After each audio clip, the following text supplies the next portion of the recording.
Joel Hickerson, grindog.com. Topic today is how to draw a book or how to illustrate a book. I've illustrated, I guess, now probably over 50 different books, and each project seems to take on its own personality and requires a different approach.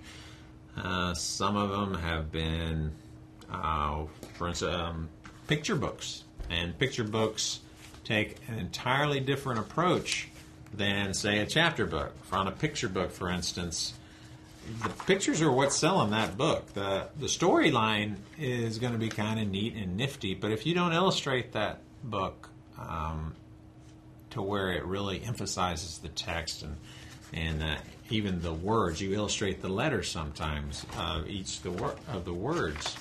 So you really need to have a solid impact as you go through this book with your illustrations. Now, the other type book that you might, or another type book that you might illustrate is a chapter book. And a chapter book needs to be a little more subtle. The text is what's taking this one, taking the reader through the book. So the reader may come upon pages and pages of text and then all of a sudden get surprised with an illustration. Well, that illustration, the author may leave up to you to pick which part of that text to illustrate. And when that happens, you better hit something with a little bit of impact, a little bit of action, dynamicism, so that the reader is drawn that much more into the book. And it also, here again, the artist is very important, is probably just as important as the author, because the artist has to come up with this character that matches this author's view and vision. And if you pick a brunette kid when they're writing about a blonde, then you've missed the point. You haven't read the book, and you're not doing the author or the book any justice.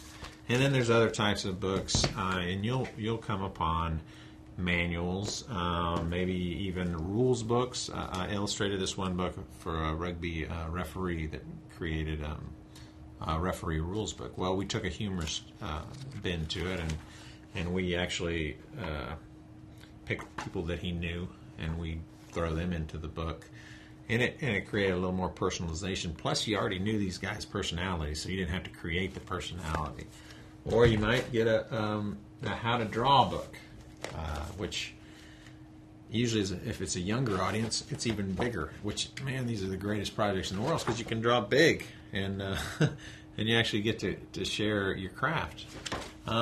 But the main thing you need to look at when you take on a project, an illustration of a book, is one, what project? Is it a manual? Is it a chapter book? Is it a picture book? Your approach, is it going to be humorous? Is it going to be serious? Is it going to be retro? Take all this into consideration. But the main thing is express yourself. Express who you are, because as an artist, you're just as important as the author. So keep that in mind and have fun.